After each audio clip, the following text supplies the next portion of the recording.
We give you all the glory.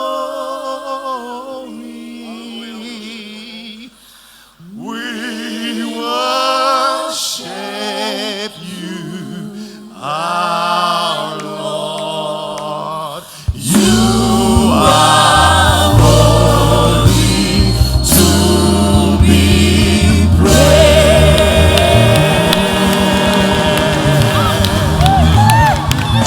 Hallelujah! Hallelujah! Hallelujah! Hallelujah! Hallelujah! God is worthy to be praised. Amen. You may have your seats. Thank you, band. Thank you, worship leaders. Hallelujah. I also love worship. For they that worship God must worship Him in spirit and in truth. What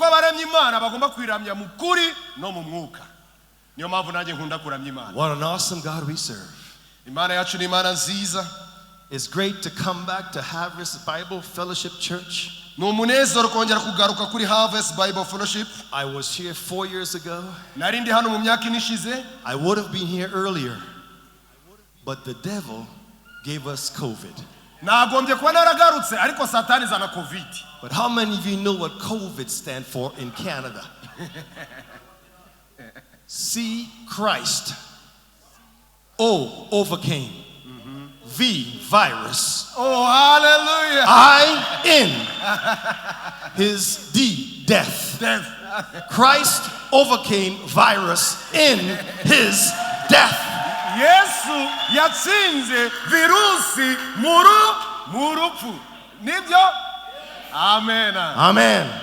COVID, muri make mu magambo make avuze imine ya COVID ko Yesu yatsinze virusi mu rupfu rwe. Hallelujah. Hallelujah. Amen. So what the devil means for bad, God means for good. Icyo Satana azanaga mbere kutugira nabi, Imana igikoresha ibyiza. Hallelujah. Amen. Amen. And we have the victory Dufite ubutsinzi muri Kristo. in Jesus. Muri Yesu Kristo. Hallelujah. I'm going to ask Pastor John and his lovely wife Zawadi to come, and Sister Lorena, you come, and my wife Roselle, you come, and Prince, you come. Prince is our Canadian representative. Ati Prince niwe mu Canada uduhagarariye hano muri Afrika, hano mu Rwanda. I pastor First Baptist Church Toronto. Ngewe nyobora itorero ryitwa First Baptist Church muri Toronto ni muri Canada. In Canada.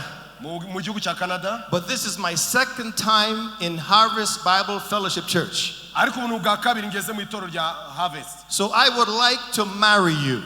Ati rero ndashaka kuba doctor, ndashaka kubakira. I would like First Baptist Church Toronto and Harvest Bible Church Rwanda to become husband and wife. Ndagira ngo itorero ryacu ryo muri rya Toronto. Is that okay? Itorero ribe umwe, That rigirana means ubumwe, rigirana Pastor umubano. John and Sister Zawadi has to come to Toronto, Canada too.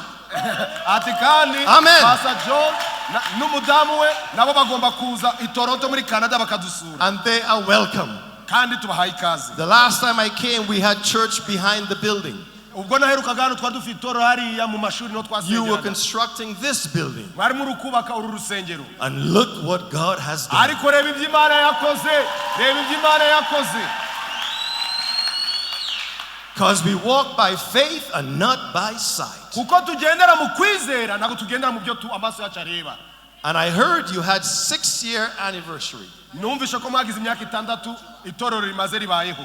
So I brought you a frame plaque of congratulations. Akaba nazanye rero isetu kubashimira kubwiyo myaka 6 maze mukorera Imana. It says, congratulations Harvest Bible Fellowship Rwanda. Ati congratulations kuri Harvest Bible Fellowship Rwanda, on your turabashimiye. 6th anniversary.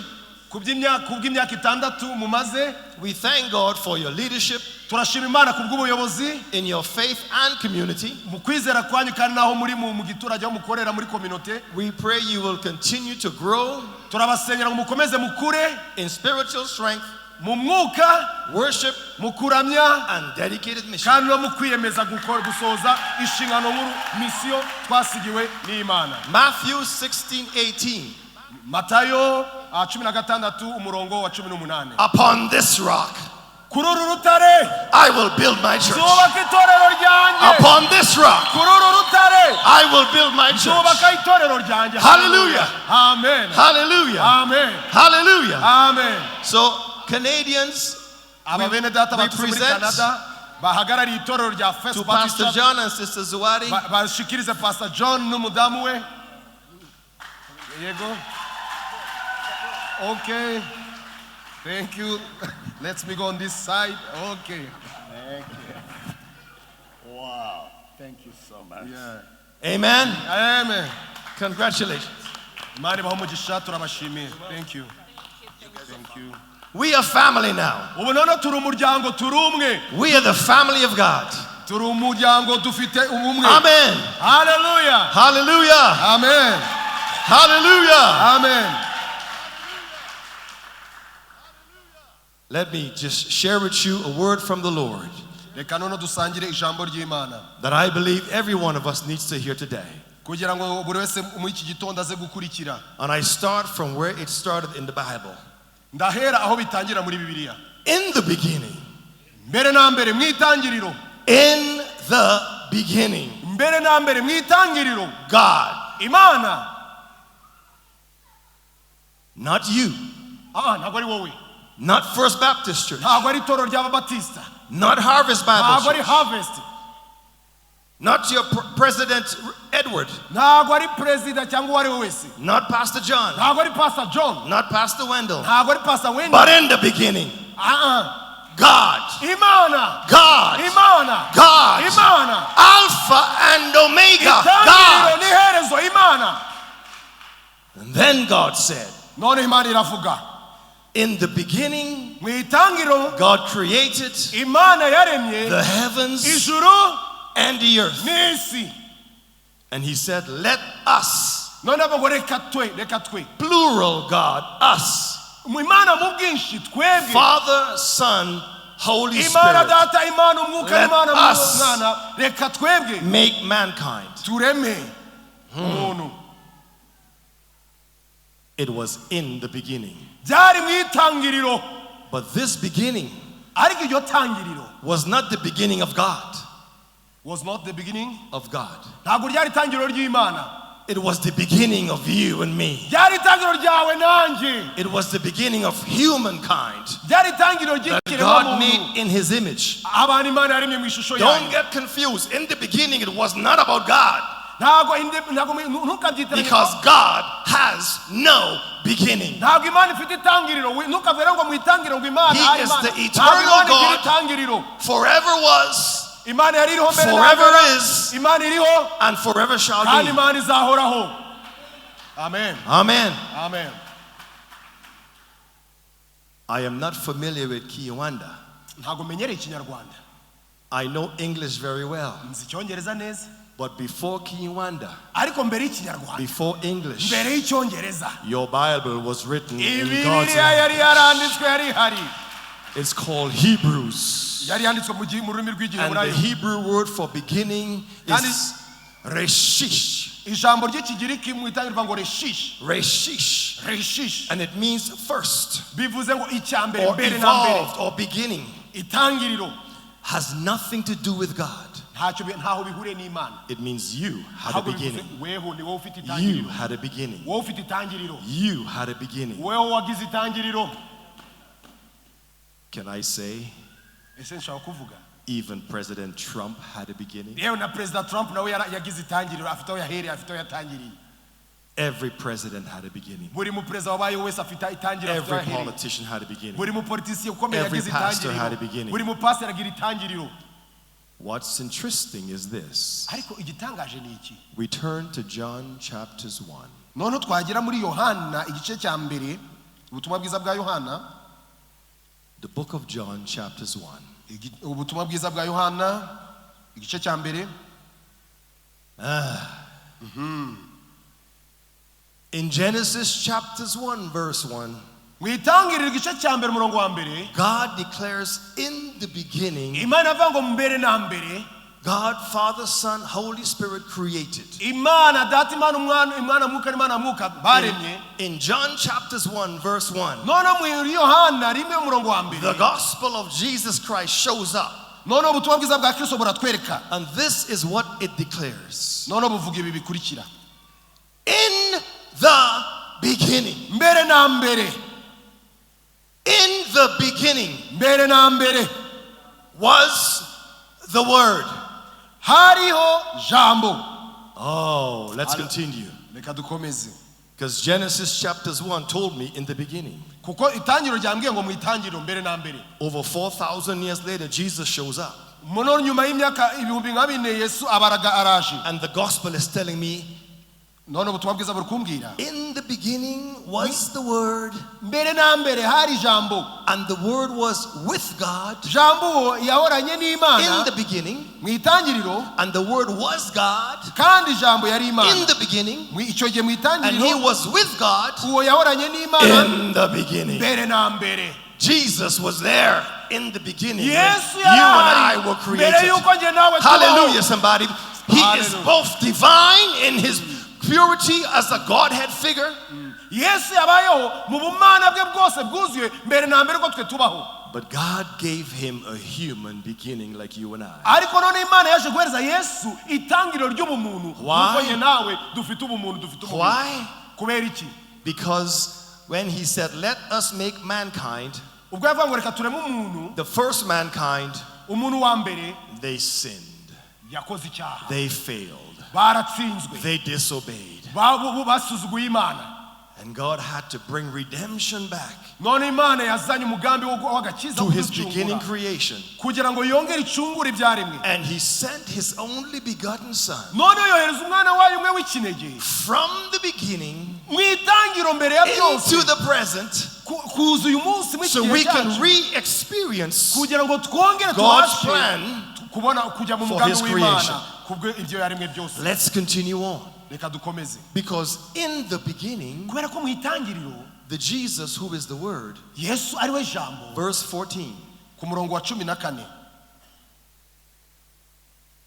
the Word, jambo, Greek logos, logos mu kigiriki jambo bivuze logos, power of the Word, ari we mbaraga z'ijambo, the living Word. ari we jambo ry'ubuzima.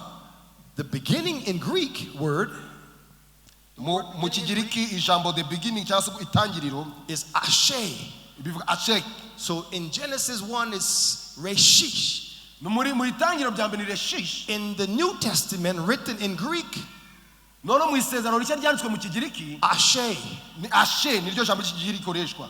implies a little difference. harimo akantu k'itandukano gatoya. In Genesis, the beginning was about us. noneho mu itangiriro resheshi ivuga ko rirebana n'abantu ntabwo rirebana n'Imana. ni itangiriro ryacu abantu. But in John chapters 1, the beginning of Jesus, ariko noneho hano muri Yohana iri jambo rikoreshwa ry'ikigiriki ntabwo rivuga itangiriro ry'abantu, was rivuga demonstrating 2 itangiriro points. rya Yesu Ashe Kristo nk'umuntu means human beginning, muri itangiriro tubona itangiriro ry'abantu, but it means origin. ariko aho bakomoka Never was created. ntabwo bari bararemwe. Twofold for Jesus. ari ibintu bibiri kuri Yesu. Incarnate. We have a word for incarnate. ijambo ryitwa incarnation mu Kinyarwanda, ijambo ryitwa Divine and human. Incarnation ni rihe? Incarnation mu Kinyarwanda ijambo Divine and human. Imana yigize iki? Umuntu. But the Word became flesh. noneho jambo ara ku 14 turi jambo yahoranye n'Imana abana n'Imana tubona ubwiza bwe busa n'umwana w'intama y'Imana. Looks like you. Yesu asa nawe. Jesus looks like you. Yesu asa nawe ameze. Jesus looks like you. nawe Yesu asa nawe. The Word Jesus in the beginning, Yesu ari we from jambo creation, wahozeho mbere y'ibyaremwe way byose, past the mbere original, y'uko ibintu byose bibaho, came in the flesh yaje yambara kamere to look k'umuntu like you and I. kugira ngo asenge nawe, ase nawe nanjye. Let me give you a commercial break. Reka rero mbabwire irindi jambo hano. Now we go to Genesis chapters 11. none iyo tugeze mu itangiriro ibice 7, The Tower of Babel. 11 tubona umunara w'Ibabeli, Where God gave in creation one language. aho abantu bavugaga ururimi rumwe. It wasn't English. ntabwo cyari Icyongereza. It wasn't Kinyarwanda. ntabwo cyari ikinyarwanda. It was God's first language. nirwo rurimi rwa mbere Imana yari yarahaye abantu. The Bible in the Old Testament mu isezerano rya kera may suggest it's Hebrews. bavuga ko ashobora kuba cyari igiheburayo. The point is this. ariko icyo nshaka kuvuga ni iki. When mankind in his sinfulness abantu muri kamere yabo y'icyaha thought he can be God for himself, bumvaga bashaka kwishyira hejuru. God looked down on his beginning creation Imana ireba ibyo yaremye mu and itangiriro, confounded the languages, noneho inyuranya indimi zabo, created nations, noneho irema ibihugu scattered us bitandukanye, to various countries. irabohereza hirya no hino, baratandukana abantu. Let me read for you Reka mbasomere Genesis chapters 11, itangiriro 11 verses 8 and 9. umurongo wa 8 n'9. Itangiriro 11. So the Lord scattered them from there over all the earth, Uwiteka batatanyiriza gukwira mu isi yose, and they stopped building the city. barorera kubaka uwo mudugudu. That is why it is called Babel, Nicyo cyatumye witwa Babeli, because there kuko ariho the Lord confused the language, Uwiteka yahinduriye ururimi rwabo mu isi bose. the tongue, our tongue, how we speak, the language we speak, the tongue we speak, Nuvuga ngo izi ndimi tuvuga turukura aho ziri gutoruka of the whole world. zo mu isi yose. And the Lord scattered them Uwiteka yahinduriye ururimi rwabo mu isi over the bose, face of the earth. rukavamo nyinshi zinyuranye, kandi ariyo So yabakuriyemo bagatatanyiriza gukwira mu we isi went yose. to Europe, Bamwe bajya mu Burayi, we went across to the west side Abandi in bajya- Scotland and England. abandi bajya mu We Bwongereza, went to the east side over where India and China mu and other Buhindi, places. mu Bushinwa n'ahandi. But then we came south to Africa. Noneho buramanuka tugera no muri Afurika. Africa, the beautiful land of Africa that God scattered us and He brought Rwandans Ku mugabane mwiza muri Afurika, noneho izana n'Abanyarwanda to where you are. hano ho turi. And He gave you your language. None bahereza ururimi rwanyu aricyo And He Kinyarwanda. gave everyone their language. None n'abandi bahereza indimi zabo. And then what happened 400 and something years ago, Noneho habaye iki mu myaka nka 400 inyuma ishize, you Africans, twebwe Abanyafurika, you were taken across to the Americas. bamwe bagiye batwarwa mu Somebody say Burayi, hallelujah. bamwe muri twe, And you came, and though you were enslaved, nubwo bamwe bagiye ari abaslevu cyangwa se abacakara, you came with purpose. ariko hari umugambi Imana You yari came ifite. with determination. baje You bafite came to imbaraga, fight for your bafite freedom. kwiyereza, bashaka You came to kurwanira struggle ubumwe through bwabo. life to give a better life. baza bashaka ubuzima In bwiza. all your struggles, you come from Africa. None mu izo ntambara zose kuva muri And it is Afurika, you that populate America. none abo bantu nibo bagiye bakwira muri Amerika. So Africa is in America. None Afrika, America starts from Africa. My ancestry came from Africa. Hallelujah. I am black in Canada, in America, because we came from Africa. And maybe we came from Rwanda. Bamwe turi muri Amerika kuko twaturutse muri Afrika. It doesn't matter what the language or the tongue you speak. When God brings you together, He does something remarkable. Ntabwo Imana yitaye ku byo uvuga no ku ndimi, ariko He izanye creates abantu, one body, ikora ikintu one kimwe, spirit, ikora umubiri one umwe, Lord, igakora one itorero faith, rimwe. one baptism, Hallelujah. one Holy Ghost, one Imana. people, one language. Amen. Iyo Imana That's izanye the abantu, God we irema serve. itorero, It doesn't irema matter ubwoko, if you're in irema abantu Canada. bamwe. It doesn't matter if you're in Rwanda. Hallelujah. We are the children of God. Turi abana b'Imana. It doesn't matter what you look like on the outside. Ntabwo Imana yitaye kuko usa inyuma, ukureba uwo ari we, ntabwo mu rurimi rwawe, umubiri wawe, ntabwo Imana ibyitayeho. And man has tried to destroy who we are. Hari abantu bari gushaka kwica uwo Imana yaremye. But though you may destroy the outside, Ariko nubwo rimwe na rimwe tugirwa nabi hano inyuma, we know who we are on the inside. ariko tuzi Imana wibiro muri We are twebwe. bought with the blood of Jesus. Twaguzwe amaraso ya Yesu Kristo, And we are children of God. kandi turi abana b'Imana. Doesn't matter what man may say. Ntacyo abantu bavuga, Doesn't matter what ntacyo Europe bimaze. may say. What doesn't matter what Canada may say. Ntacyo bimaze ibyo Canada ivuga, It doesn't matter what the prime minister might say. ibyo premier minister avuga ntacyo bimaze. What matters most is what God says. Igifite akamaro ni icyo Imana ikuvugaho. You are a chosen generation. Turi ubwoko You are a bwatoranijwe, holy nation. turi ubwoko bwera, You are a peculiar people turi abantu b'Imana that batoranyijwe, God has brought forth Hallelujah. to show his praises. kandi Imana ishaka kudukoresha ngo yigaragaze. So now I come humbly None niyo mpamvu ushaka kuza nkaca bugufi. and I say, I am family. None nkavuga ati turi umuryango. Turi namwe muri umuryango. We are family. We go back to John. Jesus shows up. He comes in the form of humans. Muri Yohana uko twabonye Yesu araza aza nk'umuntu asa natwe. He comes in the flesh. Aza mu mubiri. And rather than God put you on the cross, rather than God put you on the cross, Ukugira aho ngo Imana ifate ngiye inshyire ku musaraba. he puts himself in his son on the cross. Imana yaje mu mwana wayo ijya ku musaraba. So you and I Kugira ngo nge nawe. can have redemption Kugira ngo tucungurwe. to the promise of eternal life. Kugira ngo duhabwe ubugingo buhoraho. So Jesus dies, Yesu arapfa but he is resurrected. ariko arazuka. He rose from the dead. Yarazutse mu bapfuye. He took the keys from sin and death.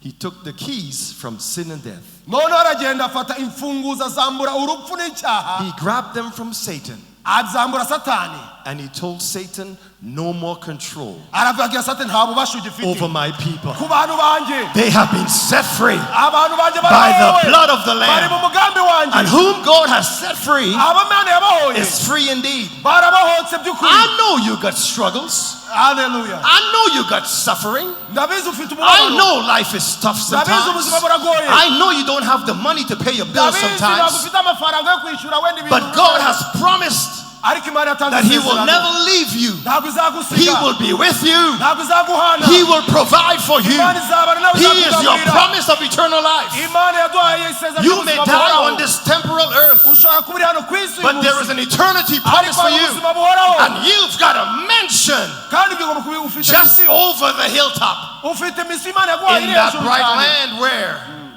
will never grow old, because God has promised you eternal life. Imana kubera ko yagusezeranyije isezerano rihoraho ihanga amaso. So now, let me give you the story. None reka mbabwire inkuru. Jesus is resurrected. Yesu yarazutse He's standing with his disciples and Mary Magdalene. ari mu ijuru. He's about to be taken up into heaven. None agiye kuzamuka. And something remarkable happens. None hari ikintu cyabaye ubwo Yesu aramaze kuzuka agiye gusubira As mu he is ijuru. taken up, they are wondering, Jesus, come back, come back. Ubwo yari agiye kuzamuka bamwe bigisha wenda And bamuranga the bafata garuka. angel says, don't worry. Abanyamerika abamarika batoya mwabigisha mwitinya. This Jesus who you see is taken up Uyu Yesu mubonye azamurwa mumureba is going to come again. azongera agaruke. Amen. Acts chapters 1, Mu byakozwe no mu gice cya mbere verse 8. umurongo wa 8. You shall receive power Muzahabwa imbaraga when the Holy Ghost ubwo umwuka has wera come upon you. azabamanukira. And this is what he says, you shall be witnesses. Kandi none muzaba abahamya. You shall speak on my behalf. Muzamvugira When you muzabamya. become a follower of me, Nimunkurikira. you shall be my feet. Muza You shall be my feet. When you become like Jesus, Yes. you become his feet. iyo ubaye wa Kristo uba ibirenge You bye. become his hands. Uba amaboko ye. You become his grace. Uba ubuntu bwe. You become his love.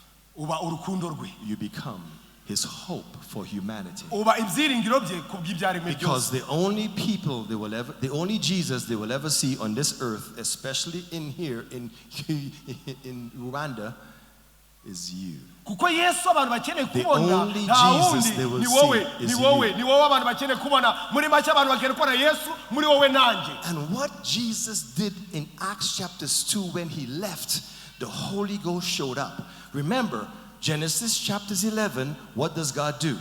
Mwibuke Yesu amaze kugenda tubona ku munsi wa Pentecote byakozwe no kabiri mwuka wera aramanuka mu itangiro Imana yakoze iki? He scatters and gives us all the languages. Twabonye ko Imana yatatanyije abantu bahereza indimi zitandukanye bakwira isi.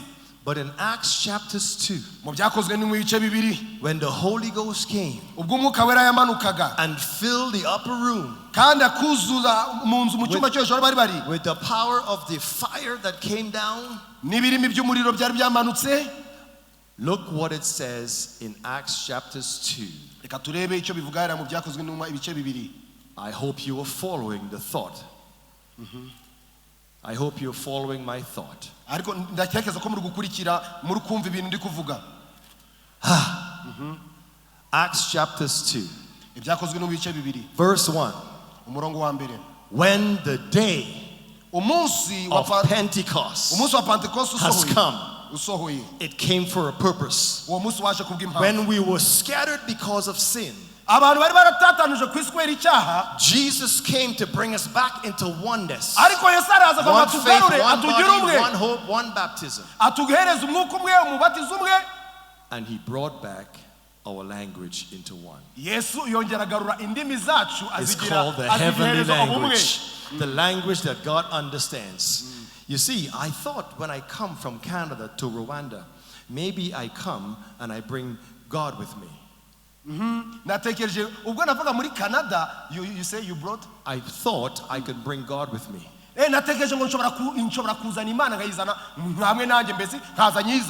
But when I came to Rwanda, I realized God was already here.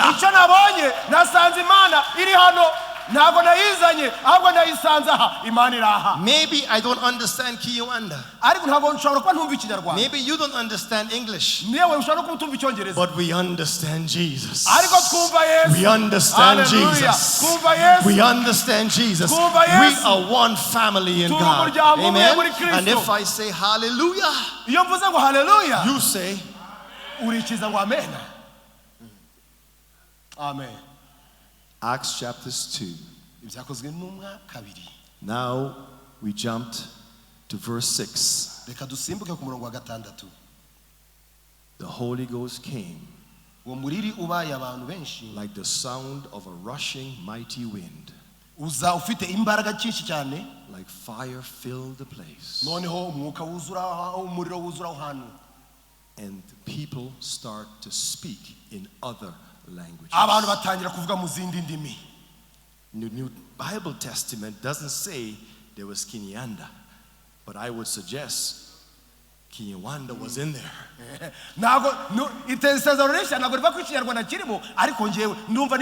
I suggest English was in there. Hallelujah. Amen. It was for all of God's creation in the world.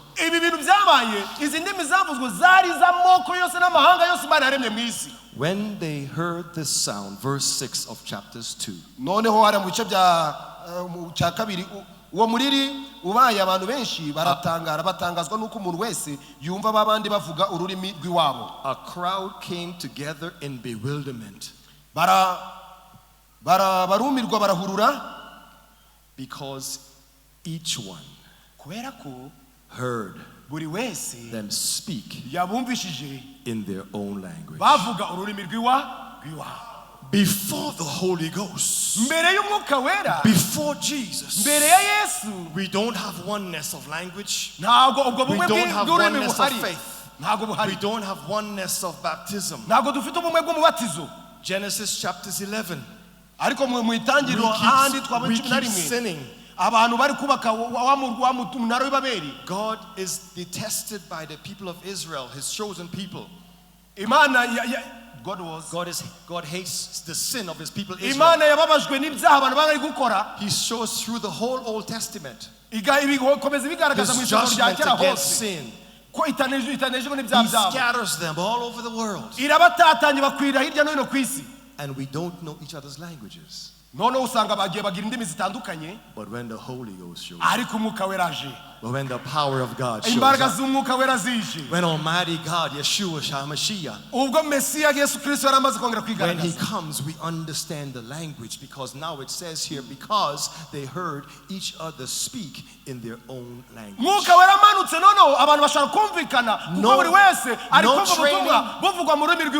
No training. No studying, no education. All it is the Holy Ghost gives you a new language, the language of heaven, the language of God Almighty speaking through us, and then you can understand every language of God. Amen. Amen. Verses 11. You will see, well, verses 9.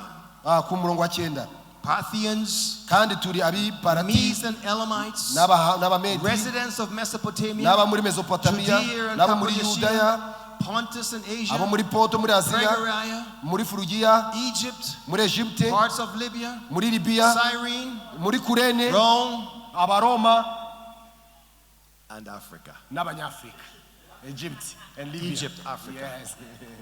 Come deeper south, baramanuka muri nza and Rwanda.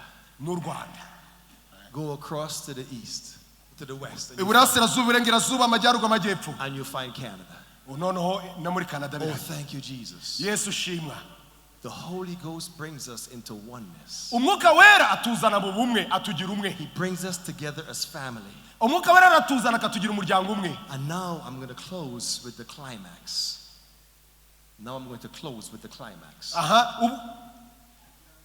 Climax ndayivuga ngo iki? Ndagira ngo nsoreze ku kinejeje kurenza ibindi byose. In the beginning, mu itangiriro God, Imana created yaremye heaven ijuru and the earth. n'isi. Revelations. Ibyahishuwe. Everything in between Ibintu byose aho hagati is the plan of God ni umugambi w'Imana to redeem us back kugira ngo itwigarurire, to His self. iducungure, itwigarurire. He came through Jesus Imana yaje muri Kristo in His flesh, mu mubiri, but He was resurrected ariko arazuka in the power of His transformed body. mu mbaraga z'umwuka wera. And you too shall be changed. Ariko nawe umunsi umwe uzahindurwa. You shall be changed in the moment, nawe uzahindurwa mu in kanya the gato. twinkling of an eye. Mu kanya gato nawe We are uzahindurwa. going to be caught up and raptured with Jesus. Natwe tuzongera duhamagarwe duhinduke mu kanya gato dusangane And the Kristo. word tells me in Revelation chapters 20, Reka turebe mu byahishuwe we ibice go from the 20. very beginning of the Bible Twahere mu tangiriro to the very end of the Bible. none reka tugende aho mu Bibiliya ibyanditswe birangirira. And I tried to give you a perspective. I tried to give you understanding. Ndagira ngo mbafashe kumva ibi. Everything in between that God planned for us to be back with Him again. Ibintu byose biri hagati y'itangiriro n'ibyahishuwe nuko Imana ishaka kutwigarurira. Yes, we sinned. Yego dukora ibyaha. Yes, we scattered across the earth. Yego Imana yadutatanye tukajya hirya no hino ku isi. Romans chapter 8 says the earth is even groaning right now Kandi abaroma bavuga ko ngo ibyaremwe byose biraniha with the evil of this world, kubw'icyaha ibyabera mu isi, kubw'urwango ruri mu isi, with the racism of this world, kubw'ivangura riri mu isi, with the suffering of this world, kubw'umubabaro uri mu with the isi, poverty of this world, kubw'ubukene buri mu with isi, the viruses of this kubwa world. violence intambara ziri mu isi. Oh, Ariko but if you believe in the Jesus niba I'm wizera talking Yesu about, Kristo umwami n'umukiza, in the beginning God created. mu itangiriro Imana yaremye. Revelation chapters 20. Ibyahishuwe 20. 21, sorry. Chapters 21. 21 ibice 21. Then I saw a new heaven and a new earth. Which verse? Nuko mbona ijuru rishya n'isi nshya. In the beginning, mu itangiriro God creates heaven and earth. Imana yaremye ijuru n'isi. Mankind destroys it with sin. Imana abana b'abantu twanduza ibyo Imana yaremye Jesus kubera comes icyaha. Yesu aragaruka and brings redemption for God's promise of eternal life. azana gucungura, araducungura kubw'Imana yadusezeranye ubugingo buhoraho. And at the end of our life, None ku iherezo ry'ubuzima, whether in our generation cyangwa ibyaba ari muri generation or the yacu, next cyangwa or the bazadukurikira, next, cyangwa bazakurikira, it doesn't matter. ntacyo twitaho ibyo. Jesus is coming soon. Yesu agiye kugaruka vuba. Jesus is coming soon. Yesu agiye kugaruka vuba. And He's coming to bring Kandi agiye kuzana a new heaven ijuru rishya and a new earth. n'isi nshya. For the first heaven Kuko ijuru rya mbere and the first earth n'isi ya mbere had passed away. byakuweho. Amen. Amen. New heaven. Isi, Are you ready ijuru rishya. for the new heaven? Ese witeguye ijuru rishya? Are you ready for the new earth? Ese witeguye isi nshya? Have you given your life to Jesus? Ese wamaze guha ubuzima bwa Yesu Kristo? So when the new heaven and the new earth shows up, Kugira ngo ijuru rishya n'isi nshya bwo bizagaragara. will you be there? Ese nawe uzabamo, uzaba mu bazinjira muri uwo Will you be munezero? there? Nawe uzajyamo? Will you join me? ese nge nawe tuzabana. I am planning to be there. Ngewe rwose ndumva ngomba When the kuzaba trumpet hari. shall sound, Ubwo the Imana dead in izavuga. Christ shall rise first. Ubwo Imana And we which are alive shall be caught up to meet him in the air. tuzahamagarwa ngo Are tumusangane mu you kirere. ready to see Ese witege Jesus? kuzabana na Are you Kristo? ready to meet Ese Jesus? witege kuzasanganira Yesu? Look up, Reba hejuru for your redemption kubwo gucungurwa kwawe. draws nigh. Let me close with this one. Reka nsoreze kuri iki. You are Alpha and Omega. Uri Alpha na Omega, itangiriro n'iherezo. Jesus declared in Revelation chapters 1 verses 8. Noneho mu byahishuwe chapter 1 Chapter 1 verse 8. ku gice cya mbere umurongo wa 8, Preparation for what is to come. gutegura ibigiye gukurikiraho. And he repeats, I am the Alpha and the Omega. Arongera bisuramo ngo ninjye Alpha na Omega, ni itangiriro n'iherezo. The beginning and the end. Itangiriro n'iherezo. He is the keeper of creation. Niwe urinda ibyo yaremwe byose. And he is the creator of all. Niwe wabiremye byose. He's the architect of the universe. Niwe umuhanga wahanze byose. And the manager of all time. Kandi ugenga ibihe byose. He always was. Yahozeho. He always is. Arahari. And he always will be. Kandi azahoraho. He is unmovable. Ntago He Yesu is unchangeable. ntago ahindurwa. He's undefeatable. Ntago atsindwa. He's never undone. Ntago He was bruised. what? Bruised, hurt, Yesu yarababajwe and he brought healing. ariko yazanye He was gukira. pierced, Yesu yaracumiswe and he eased the pain. ariko niwe uzana komora. He was persecuted, sacrificed, Yesu yarababajwe arabambwa and he brought freedom. ariko azana gucungurwa n'amahoro. He was dead, Yarapfuye but he's alive. ariko ni muzima. His name is Jesus. Izina rye ni Yesu Kristo. His name is Jesus. Izina rye ni Yesu Kristo. Amen. Amen. The Lamb of God Umwana w'intama w'Imana that takes away the sin uvanaho ibyaha of the world. by'isi. Maybe you're watching online. Ushaka uri kudukurikira online, Maybe you're sitting today. ushaka kuba wicaye hano. And maybe you don't understand this Jesus Ntabwo ushaka kuba wenda wumva uyu Yesu. as much as you would like to. Ariko wumva ushaka wenda nkuko ushaka But as much kubikora. as you had a beginning, Ariko icyo wari ufite mbere na mbere, when God breathed his breath into your bodies, ubwo Imana yahumekeraga umwuka wayo mu that kiremwa breath muntu. is now everlasting. The breath. The breath is everlasting, eternal. Uwo mwuka ni uwiteka. And it's now for you Noneho ni ibyawe to choose your destiny. guhitamo aho uzajya. Eternal with God Ese uzabana ubuzima bw'iteka n'Imana or eternal damnation. ariko cyangwa uzabana iteka mu muriro My ubabazwa. prayer today Icyo nsenga is that you choose ni ukugira ngo uhitemo. to follow Jesus. Uhitemo gukurikira Yesu. Amen. Amen. Bow in prayer. Reka dusenge. God of mercy and grace, Imana y'ubuntu n'imbabazi. I need to be saved. Ndashaka gukizwa. We need to be saved. Turashaka gukizwa.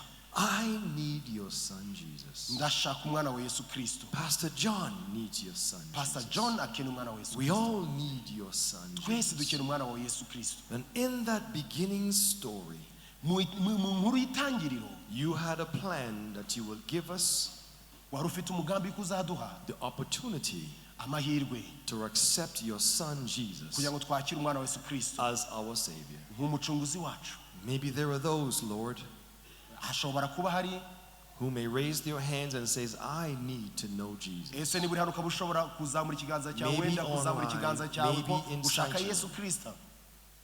Lord, I pray for each one of us Mwami ndasengera buri umwe muri aha that when the trumpet sounds, kugira ngo imihanda nivuga they will be ready. bazabe bari mu We will be ready tuzabe hari, tuzabe twiteguye, to meet you in the air. tuzabe twiteguye kugusangana mu kirere And so shall we ever be kugira ngo ibyo abe ariko bizaba with the Lord. tuzaba nawe iteka. Amen. Amen. I pray for your church now, Pastor John. Ndasengera iri torero na Pastor John. I pray for every one of you. Ndasengera buri umwe hano muri mwebwe. The church is not the building. Ntabwo itorero ari inyubako. The sanctuary is not the building. Ntabwo ahera aba duterana ari inyubako. It's a place where you gather. Ni ahantu duhurira. It becomes a sanctuary. Haba hera, haba itorero. It becomes a place of worship. Haba ahantu ho kuramya. The Spirit of God enters in iyo umwuka w'Imana winjiyemo when you come in. iyo wowe nge nawe twinjiyemo tujemo. The Spirit of God dwells in you. Umwuka w'Imana uba muri wowe nanjye. And I want you to know kandi agira ngo umenye ibi. Your community outside aba bantu bari hano hanze badukikije muri community needs to see barashaka kubona Jesus in you. Yesu muri wowe. Don't let them see the building and think it's great and fancy. wituma babona iyi nzu ngo bavuge ngo ni inzu nziza ni inzu ihambaye. Let them see you reka babone wowe and say Jesus is bavuge ngo great. Yesu ari muri wowe. Jesus is great. Yesu They arahambaye. need to see the greatness of your God bagomba kubona gukomera kw'Imana yawe in your life, babibone mu buzima bwawe in your behavior, mu mibereho yawe no how mu you myitwarire model yawe. Him.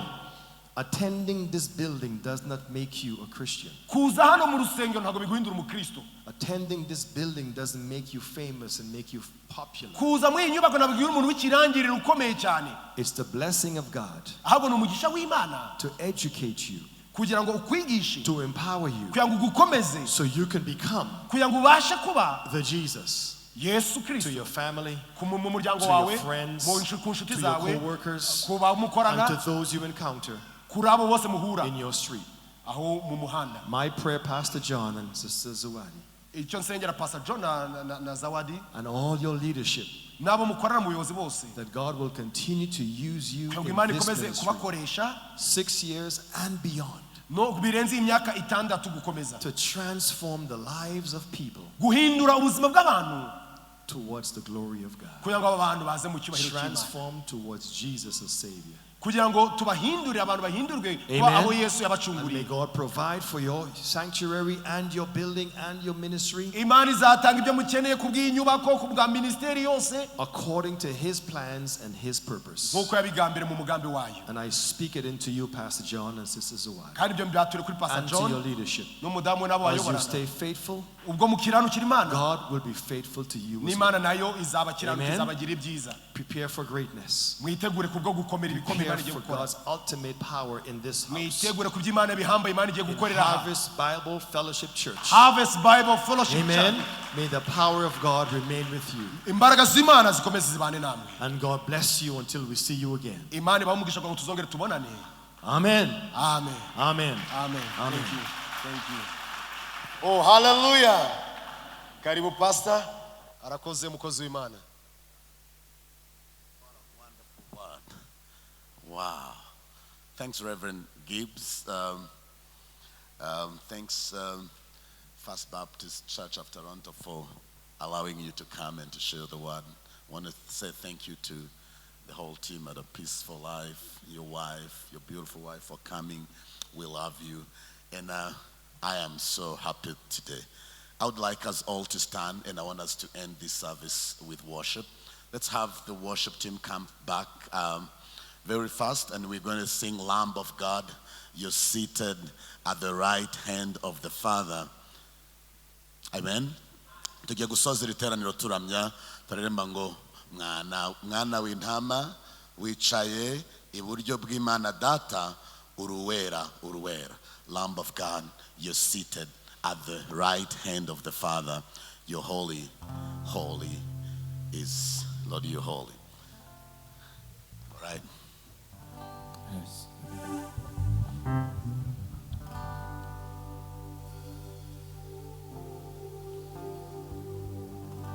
You are holy, holy, you are holy. You are holy, holy, you are holy. Sing it again, you are holy. You are holy, holy, you are holy. You are holy, you are holy. Holy, you are holy. You are holy, you are holy. You are holy. Holy, you are holy. Lamb of God, Lamb of God, you are seated at the right hand of the Father. You are holy. Holy, you are holy. Lamb of God, seated at the right hand of the Father. You are holy, holy, you are holy. Name of God, you are seated at the right hand of the Father. You are holy, holy, you are holy. Name of God, you are seated at the right hand of the Father. You are holy, holy, you are holy.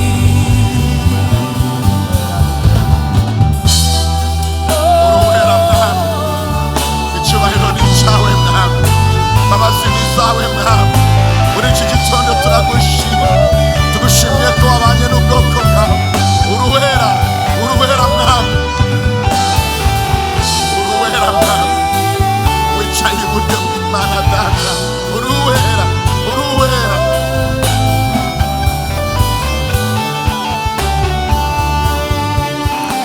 Mwana w'intama, wicaye iburyo bw'Imana Data.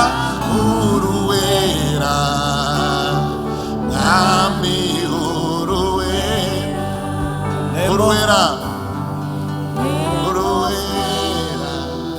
you are seated at the right hand of the Father. You are Holy, holy, you are holy. uruwera, uruwera, uruwera mwami, uruwera, Uruwera, uruwera mwami, uruwera, uruwera, uruwera, uruwera mwami, uruwera, uruwera mwami, uruwera.